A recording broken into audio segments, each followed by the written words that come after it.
Cara comunidade, nós estamos acompanhando a liturgia do tempo comum e nós já estamos na segunda semana dentro do texto de Tessalonicenses.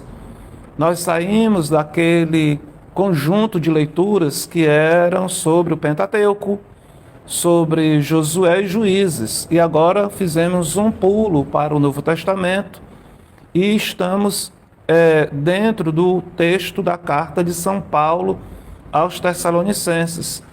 Esta carta, ela é muito especial, principalmente por causa de uma coisa, porque ela é o primeiro texto que nós temos que foi escrito no Novo Testamento.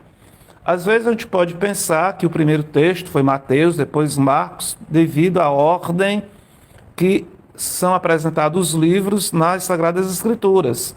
Mas então nós temos aqui um texto muito especial que apresenta, não é, assim a vida de fé dos primeiros cristãos. É um texto então antes dos evangelhos, é um texto muito, muito especial, porque ele se aproxima muito do tempo, do momento que nosso Senhor viveu entre os discípulos, fazendo sua missão, a sua morte, ressurreição e ascensão.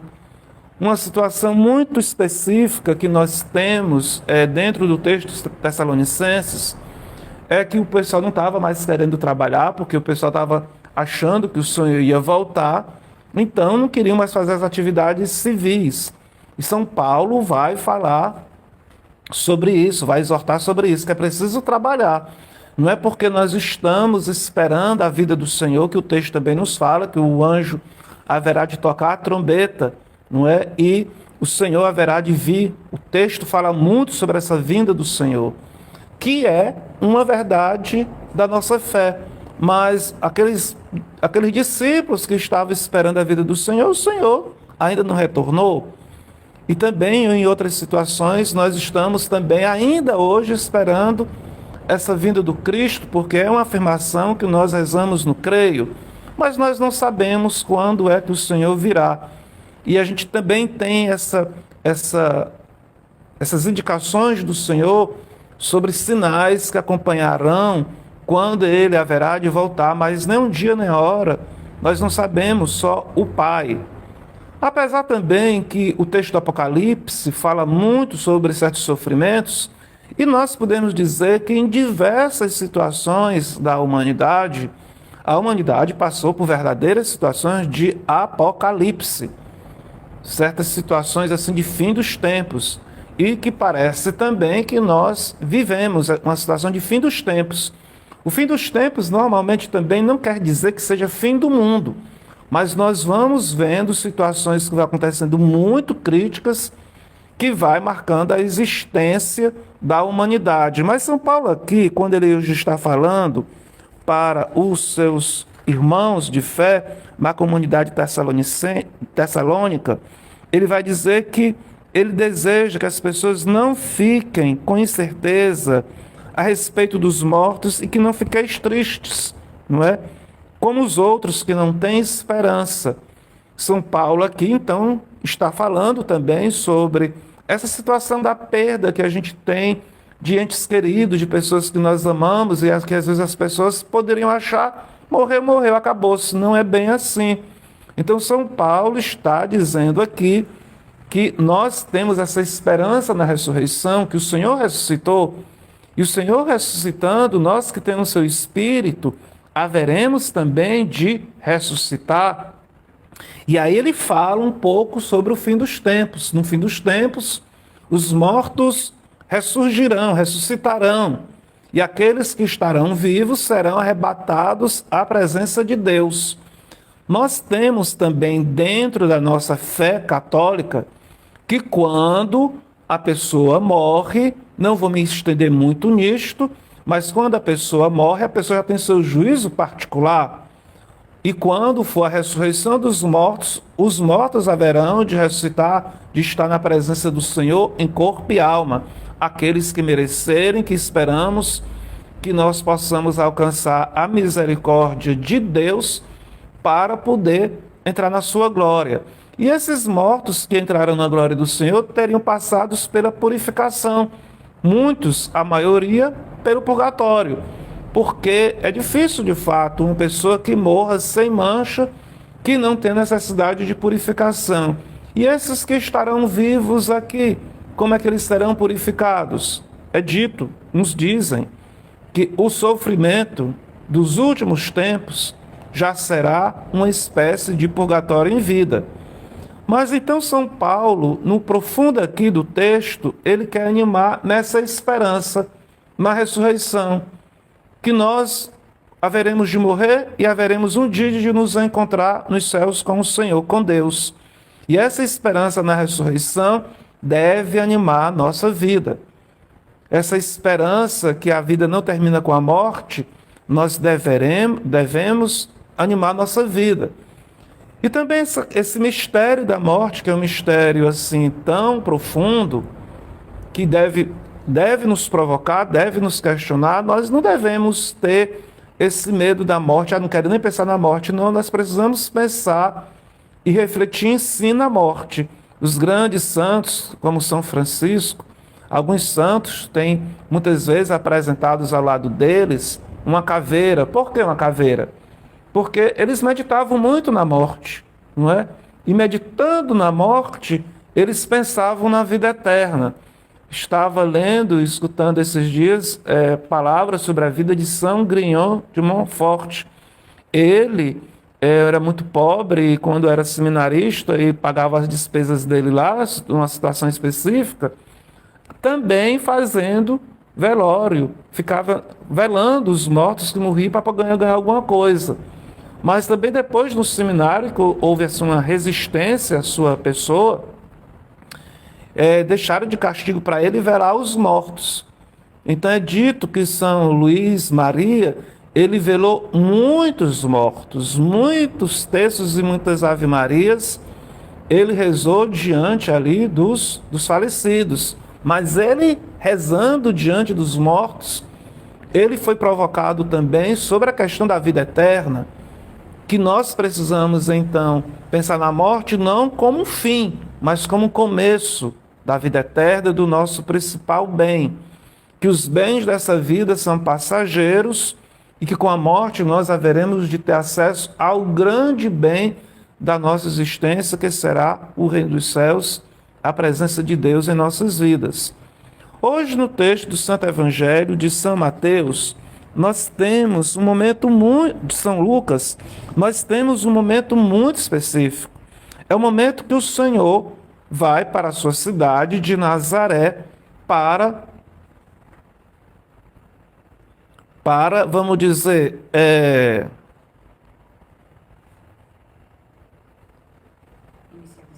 para iniciar a sua missão, não é? Então, assim,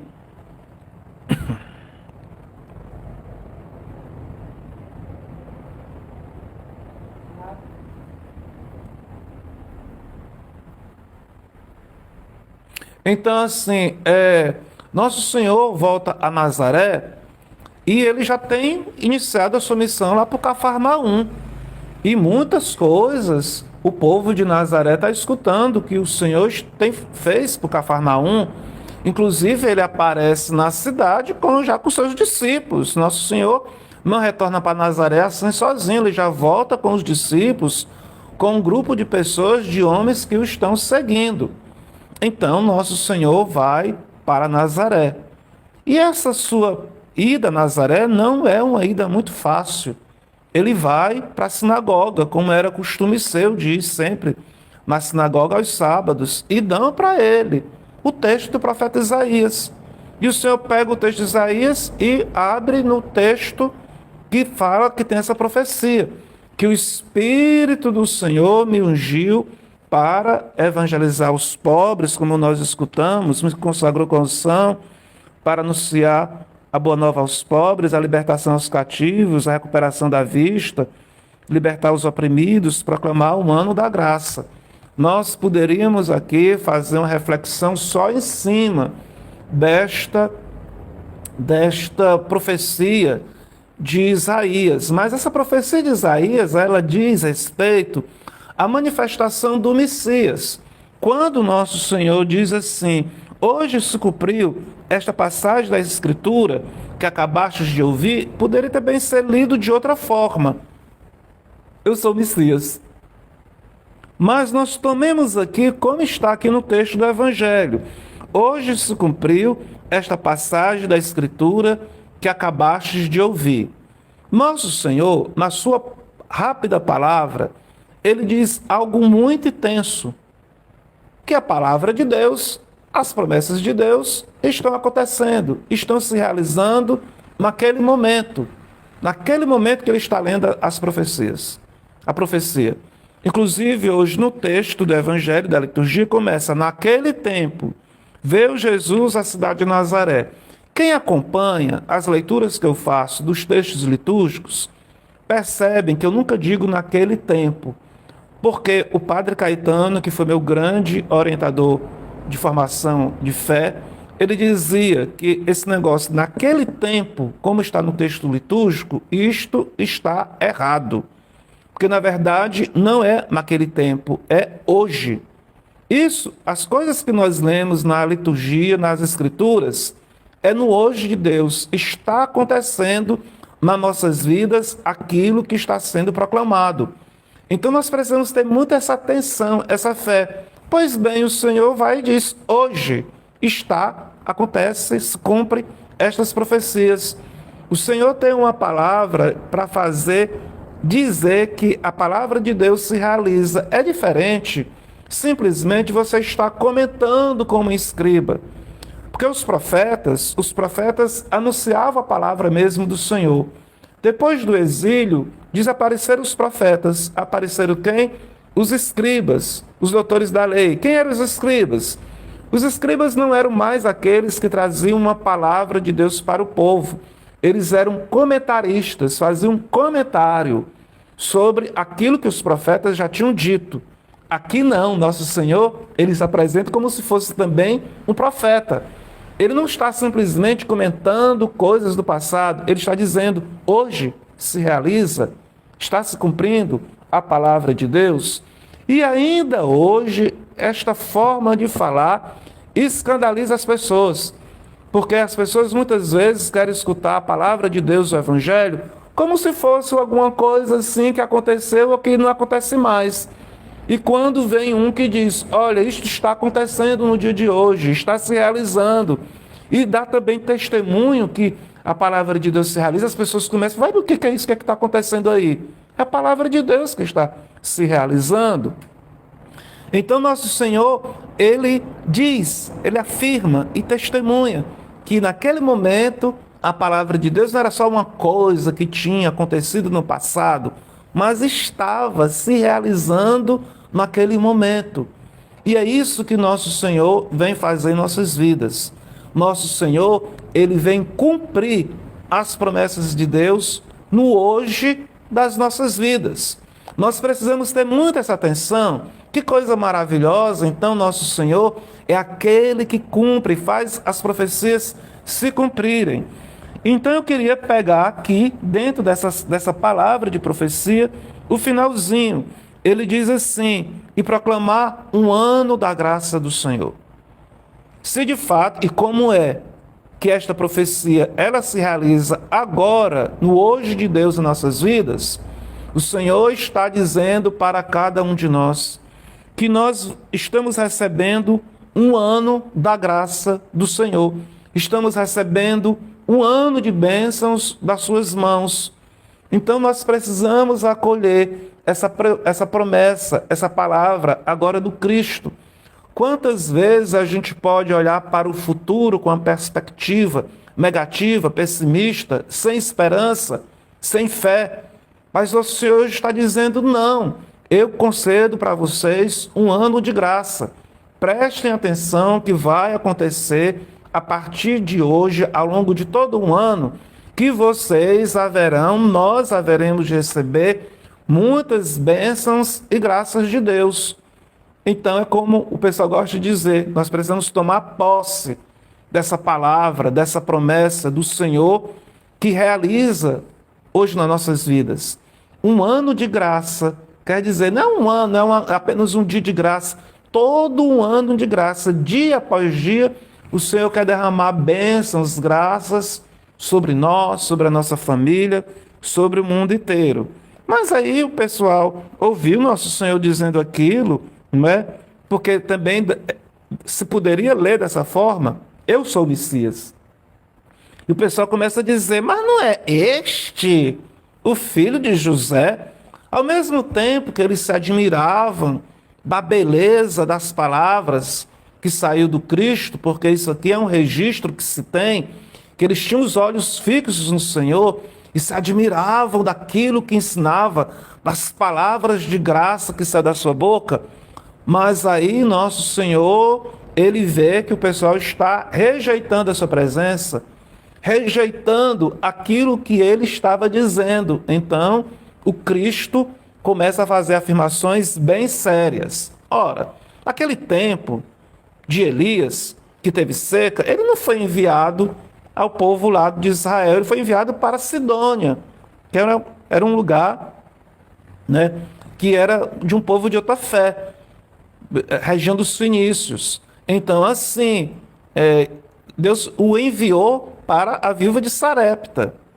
Também quando teve o profeta Eliseu, quem foi curado foi Naamã, um sírio, não os leprosos que estavam ali de Israel. O que é que nosso Senhor está dizendo?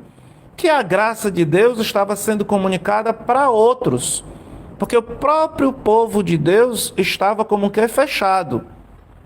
Quando o pessoal entendeu, não é, que o Cristo estava dizendo também que, na verdade, eles não estavam abertos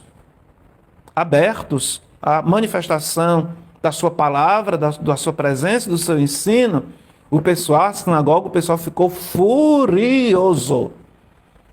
É estranha essa situação, que o pessoal estava tão assim admirado com Cristo, tão admirado com a presença dele, ouvindo, de repente o pessoal passa a ter uma fúria, fica com raiva daquilo que o Cristo esteve pregando.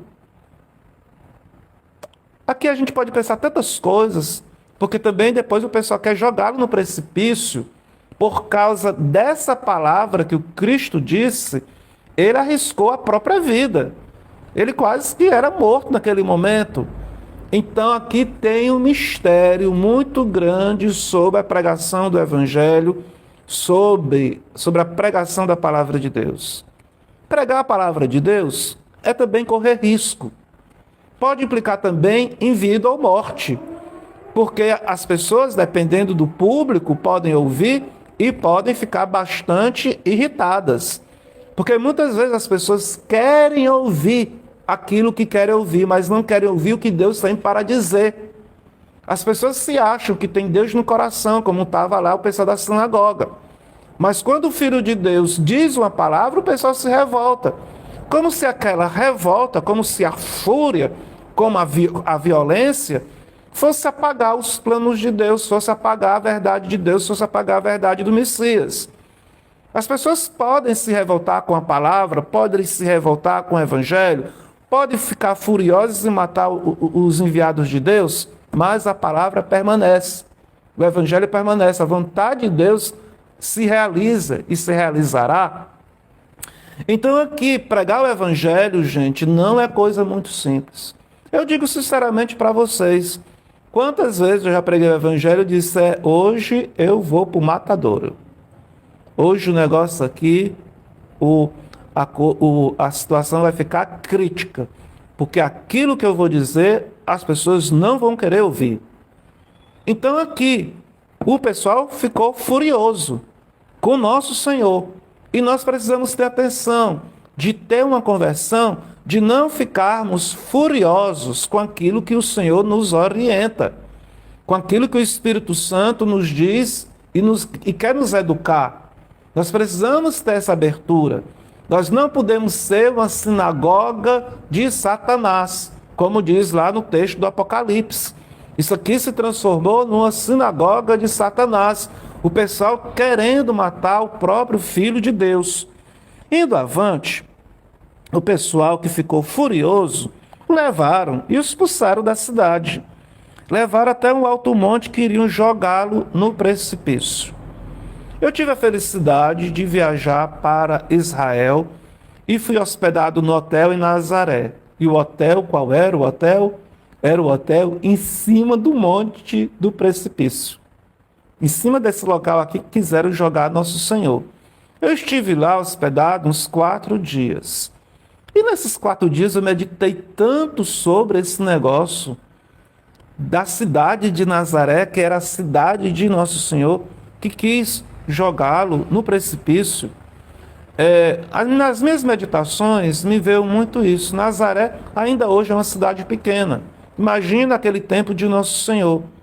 Nazaré foi uma cidade que conheceu o melhor da humanidade. Na cidade de Nazaré habitou Nossa Senhora, habitou São José, habitou Nosso Senhor. Nazaré conheceu o melhor que a humanidade já experimentou.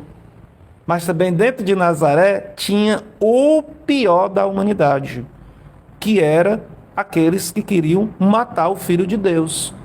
É incrível como numa cidade tão pequena pode existir ao mesmo tempo o melhor da humanidade e o pior da humanidade.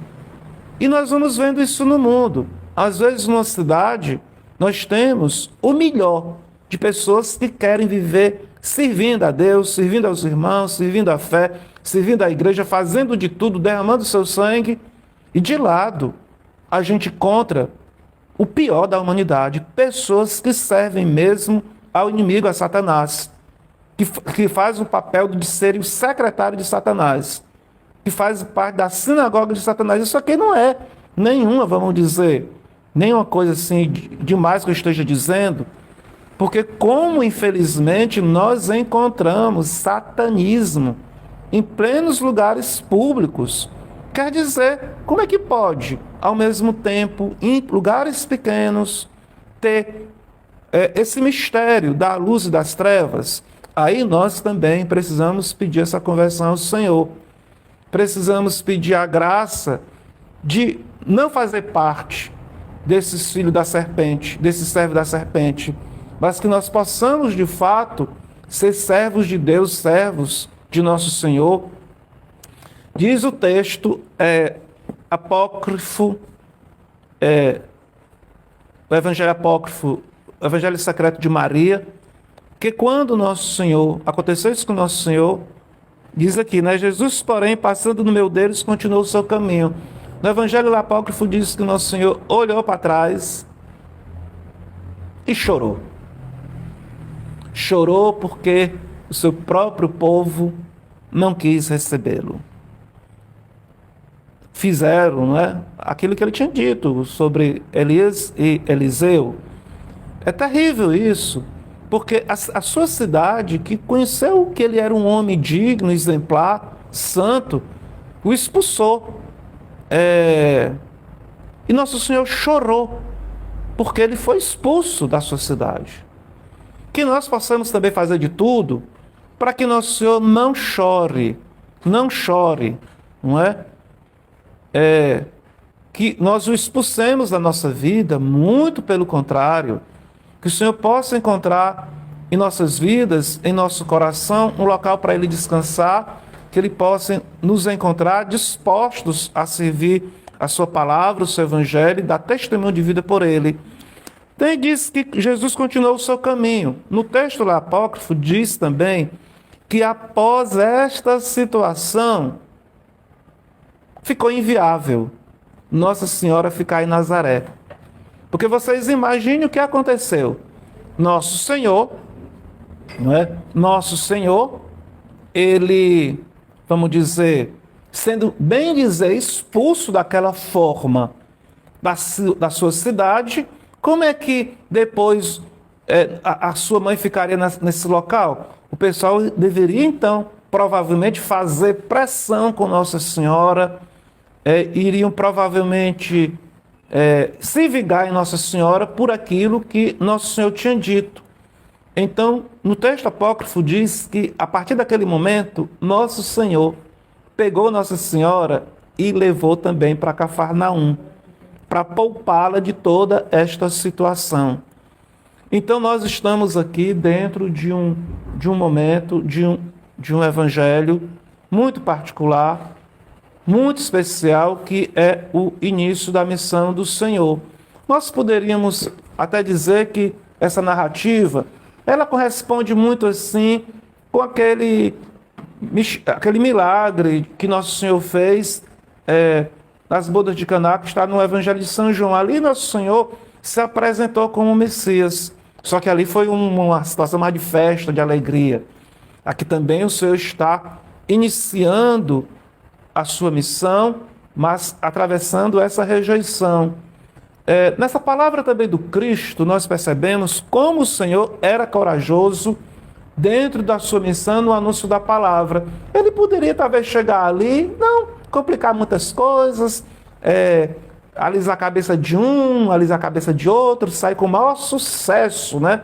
Fazendo o maior sucesso lá, todo mundo aplaudindo ele lá da sua cidade. Que coisa boa seria, né? O profeta, aquele que chegou lá na sua terra e todo mundo reconhecendo mesmo que ele era uma pessoa assim de Deus. Mas Nosso Senhor não estava muito afim de aplauso, não. Por causa da sua missão, por causa da sua palavra, Nosso Senhor, ele não desviou o assunto, ele não deixou de dizer a verdade, aquilo que o Pai o enviou para dizer. Dentro dessa realidade, nós podemos pensar umas palavras, que, se eu não me engano, é de Santo Agostinho.